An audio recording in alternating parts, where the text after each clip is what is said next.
All right, everybody. Welcome to a walk show. Here we are. I am in a kitchen somewhere, and I am not wearing pants, but you wouldn't know that otherwise if I wasn't telling you, because I'm not going to show you that. We're not going to go there. We're not going to do that. But I've been thinking about doing something, doing a podcast, doing some kind of discussion with the world. And we will go ahead and catch up on some of the things that are going on. It's been a while since I've posted any content, since I've done anything, but here we are. And basically, it's like where to even begin? We're about a month into the Trump presidency. It seems like it's been an absolute disaster. Am I even recording? Yeah, Jesus Christ. Um, but here's my take on things so far. Like I am the biggest Trump hater that you are probably ever gonna find. Like let's be perfectly let's be perfectly real, let's be perfectly honest about that. I hate the guy. I think he's a complete con man. I think he has totally just captured the minds of the most vulnerable people in society and convince them that he's fighting for them, where the reality is that he is not. He is a billionaire. People will protect their own interests. His friends are billionaires. He wants to be part of that circle, and he wants to basically his success, Trump's success, will be a pumped up stock market. And obviously, the stock market and the real economy are not the same thing. So if we have a massively bloated, expanding S&P 500, that'll be great for him and his friends and his international business partners and Saudi Arabia and all these countries and for the rest of Americans, the wealth inequality gap will continue to expand and it will pretty much not see any realistic change or improvement for those people. We're not going to get expansion in healthcare or benefits or prices. Inflation is probably going to continue going in the same direction it is. And yeah, I just overall I feel really bad. And Kamala, I don't think Kamala was going to be the solution either. I think she was sincere when they asked her on The View, when they said, "Hey, is your presidency going to be anything different than that of Joe Biden's?" And she basically very quickly to respond with, "No, I don't think so. No, it'll be the same." And I think that's because she didn't really ever have a vision, and she didn't have a compelling platform to stand on anything that she really believed in enough to say like, "Yeah, I'm going to do this and change that, and it's going to be different." She probably would just look at the blueprint of a Biden presidency, check a couple of things off of the progressive wish list and then go back to business as usual and not really change anything. So we were, when you do like the retrospective of history, when you look at it, we were in a pretty much a lose-lose situation because the system is a disaster. And the reason people are even thinking of voting for Trump in the first place is because the system is as broken as it is. So much wealth is being extracted from the middle and the bottom tiers of people in this country, and it's just being shuffled up to the top. And that is being obviously supported by institutions and the government itself.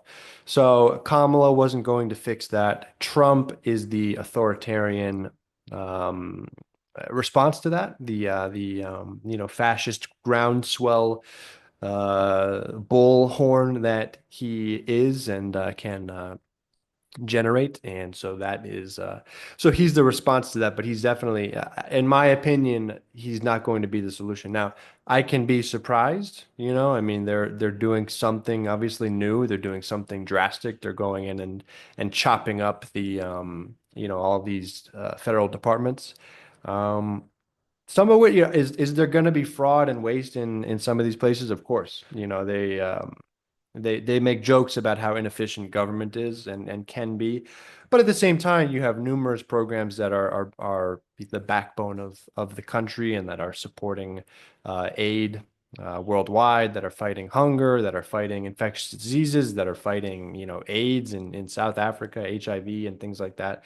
So you have a number of good things of a lot of money that's going to good causes that's just going to get cut, and people are realistically going to get hurt by that, and that's a terrible thing. I mean, people are going to die because of that. Now, is that going to lead to some, windfall on the other end of it for Americans, and then does that lead to a more prosperous global situation in the future? Does it eventually balance out? I mean, it'll depend on what they do with the savings. I mean, if what their plan is basically to just cut these programs and then do massive tax cuts again. I think they're saying $4 trillion for the 1% is the number I've heard. Um, $4 trillion of tax cuts for the 1%, as we've done over and over and over and over again in different quantities over the last few decades. Um, doesn't seem to have worked. They're going back to that same playbook. It's exactly what they do. That's what the donors want. That's what the donors give their money for. And so that's potentially going to be the outcome there. They have Congress, they have the House, they have the Senate, and they have the presidency. And not that it matters to them anyway. They're basically just running through and going and doing whatever they want, and consolidating power in Trump's hands. So, whether or not they even care about that remains to be seen. But yeah, they're going to give tax cuts to the 1%, to the rich, to the wealthy, to the corporations. Um, and then what? They're going to cross their fingers and hope it trickles down again, even though it hasn't for the last 40 years. So that's what worries me when you start looking at like global when you look at the Great Recession, the deregulation, the policies, the neoliberal core policies, the Reaganomics that led up to that, and the fact that we're still in that cycle, and we've sort of now we're going and we're cutting away the Consumer Financial Protection Bureau. FCC is getting gutted. Basically, the police are getting the Wall Street police are going away. Um, and they're basically just expecting these people in these places to regulate themselves again. The worst that could potentially happen is another, well, obviously a world war is the worst that could potentially happen, but another global financial crash, which if these idiots, if these assholes, if these scumbags are allowed to go and continue doing what they're able to do in terms of deregulation and basically just getting rid of the overseers of all this, and they're just going to be out there doing crypto scams and leveraging 10 times margin on options against and for and through crypto and whatever it is they're doing. It could be bad. I mean, we could potentially have sort of a crypto crash that ends up blasting through the economy. Who knows? We can't really predict it. We don't know how or what or if that's going to happen. There are people that relentlessly, Michael Burry predicting, the next crash, basically every moment of his life since he was right about the first one.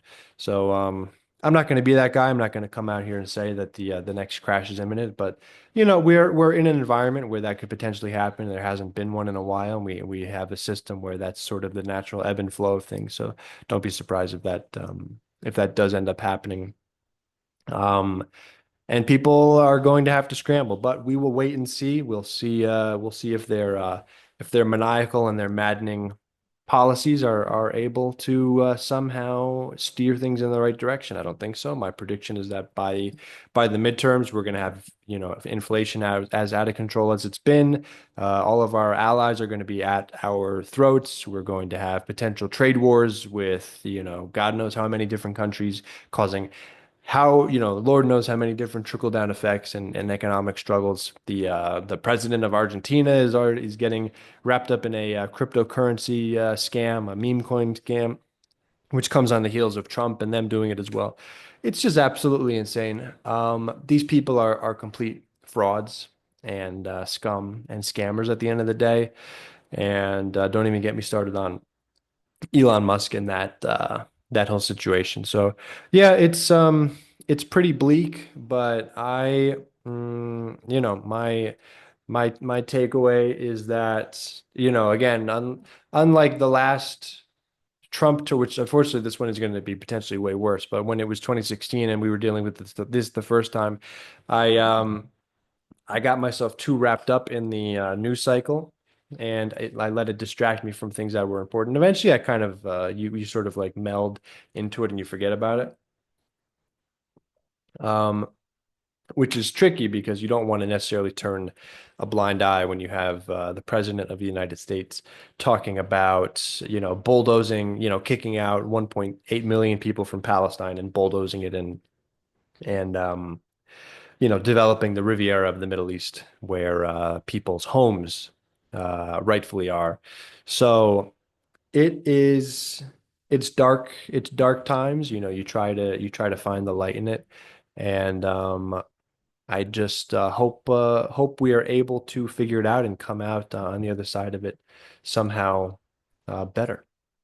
So um, yeah, I guess to sum up, I'm not in the United States. I decided to go out and stay for a while. There are numerous reasons for that, which I can't get into in this video, but we'll leave it at that. I'm in beautiful Colombia. It's nice. It is 80 degrees and sunny pretty much every day. We've had a little bit of rain recently, but definitely can't complain about the weather. Um, it is like summer every day here. It's like a nice warm June day every day here in this particular city. And yeah, so I'm a little bit removed from the chaos and things. Um, and it would be nice to would be nice. I have a few, I have a couple of friends here, but it would be nice to have some more people to hang out with, you know, to uh, to just, play music or like go hang out and play video games and stuff. I don't really have as much opportunity to do that, but trying to work on my business stuff, my teaching stuff, trying to get that expanding. And I keep thinking about doing a video. I keep thinking about doing some kind of a YouTube thing, which I know I did for a while leading up to the election, but I got election apathy. I got political apathy. I gotta be honest, like the prospect of dealing with and thinking about and confronting Trump for another 4 years, and Lord knows how many years beyond that, if he continues, if he somehow finds a way to subvert the Constitution more than they already are and stay in power, which I don't think he'll be able to. I think they will try to, but would eventually fail. But that political apathy hit me very hard, and the outcome was obviously not what I thought would happen, was not what I expected. Um, so I tried to make a video or two, and I just couldn't get myself all the way through it. I think part of me wants to sort of shorten the Trump term in a way and sort of, like sim through 6 months or a year or so, and then check in after a year and see sort of where things are at. I feel like the people on the left, or at least I don't even want to like categorize that. I feel like I've already been proven right just because of how chaotic and how miserable a job they've done so far. Um, and although, hey, like if they go and solve, for example, actually, I'm not even going to say that because we don't know what they're going to do with Ukraine. We don't know how much territory they're going to cede. It seems like they've come to the table with the idea that Zelensky's going to go, Ukraine's not going to be in NATO, and Ukraine is going to cede some territory to Russia. Whether or not the next leader of Ukraine is going to be sort of like a Russian puppet, and what the U.S. has to do with that, will remain to be seen. But the Ukrainians probably a bit nervous right now. It seems precarious. Obviously, they have to have elections. Like that goes without saying. I mean, I don't know why any reasonable person on any side of the political spectrum, if that Ukraine was supposed to have elections, they were supposed to have elections. I forget if it was like 6 months or a year ago, or what it was, but they didn't have the elections because Zelensky and them and the government decided to push them off. They claimed they had popular support, but it's sort of hard to gauge that when you have a population at war. And they basically said, no, you can't have elections because people, a lot of the people have left the country and other people are fighting, and so it's not going to be a fair election anyway. Blah blah blah. So I think you have to have elections regardless, and sort of see where the chips fall. If you are Zelensky and them, I don't even know if it's for the greater good of the country, but when you find yourself in a situation where you are being invaded and attacked, and you have a hostile super, not a superpower, but a greater power than you are coming in incursion and sort of demanding what to do, and you have a country in the West that is sort of becoming apathetic to the situation, and when they see the military industrial complex getting propped up with hundreds of billions of dollars, and you realize, well, that money could definitely be going to better things than just propping up the ever grinding war machine in a country that is very, very far away. That a lot of Americans can't even identify on a map, and that is a reality, and it's a sad thing, but that's what it is. So, so we will see. But yeah, the apathy is absolutely very, very strong. I don't want to think about those people. I don't want to know about those people. It is just you have the two of the biggest blowhard idiot billionaire cretins in the history of the world are basically holding hands and skipping through the White House as they cause absolute mass chaos. In the name for what they will say is democracy, it is absolutely oligarchic, dystopian nightmare. And yeah. So again, I didn't want to think about it. I don't want to think about it, but it is the reality of the situation. Eventually, people are going to have to wake up. Once the hard lines really start to be crossed in terms of usurping Congress and democracy and the will of the people, then people are going to have to start protesting, and then it's just a matter of how much force is Trump in them? Is the new Trump administration willing to marshal in order to shut down these? Are we going to see, Venezuelan style crackdowns where people are literally getting shot in the streets? Um, in the United States of America, anything's possible. As we're currently rolling the clock back to like decade at a time. I think now we're back into like 1910 in terms of the policy decisions that they're going forward with. So it is stunning, it's startling, it is quite dramatic situation. Trump 2.0 definitely scary, definitely scarier than the first one so far. Um, Project 2025 is in full effect. They're gutting the US government. The people they are replacing are absolute MAGA loyalists. They will do anything that Trump and them say, and that is just the reality of the situation. And you could potentially end up in a situation kind of like Venezuela, where you have the people inside the government that are funded and fed by Trump and the MAGA folk themselves, and you start getting that involved with the military. You start setting up lines of finance between them, sort of insider, sort of funding situation where one side can only exist with the support of the other, and that side also has all of the power. They have all the guns, they have the weapons, and then they have the ability to go out and crack down on the rest of society. And then basically you can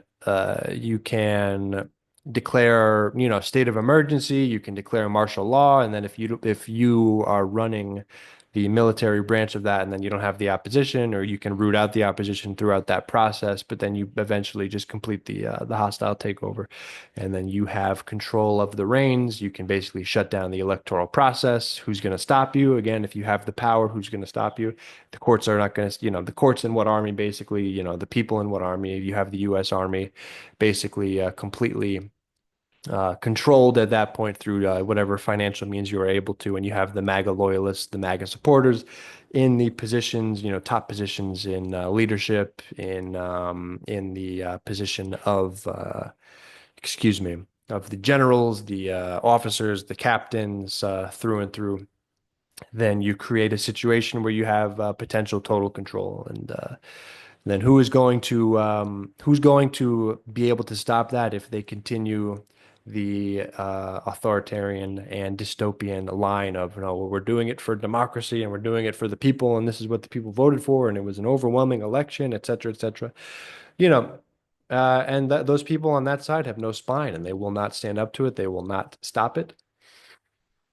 And well, that's the darkest version of it, basically. But it's a reality, once we saw what Trump did on January 6th and leading up to it, when the for me, it's like we have to live in the reality of the situation that they realistically tried everything up into and before declaring martial law and rolling out the tanks in the streets to try to redo the election, or just declare Trump the victor.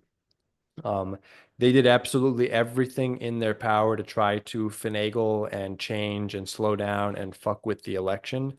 as a true dictator, as a true authoritarian would. Again, they didn't throw the final lever, which I don't know why on God's earth we wanted to run it back and try it again and give him the another opportunity to potentially throw that lever. It's absolutely madness, and that is reason, A through Z why we couldn't do this again. Um, because I feel like that's how it's going to end one way or another. It's just, whether because he only has one term left, but in his mind, that's not a reality. Maybe in his mind, he sees that as like being weak or losing if you step away, even though that's just how it's always been since George Washington, you know. So we will see. I don't think it's going to end well. I hope it ends well. I really do, but I just don't see it ending well. So I think all in all, those are mainly my thoughts. I'm an optimistic guy, but my outlook on the situation is littered with pessimism just because I know I see who these people are. I know who these people are, and I kind of know what the deal is. I understand the sort of random nature of things and how there's their ideology doesn't exist in a vacuum, and there's a non-zero chance that they can be successful in what they endeavor to do. I just don't see that as being the reality situation. I read it as a complete disaster. Um, and but we'll see. Only time will tell.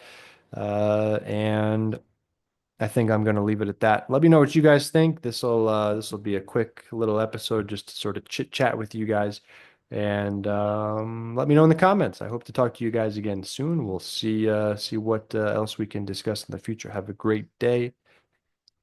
Peace.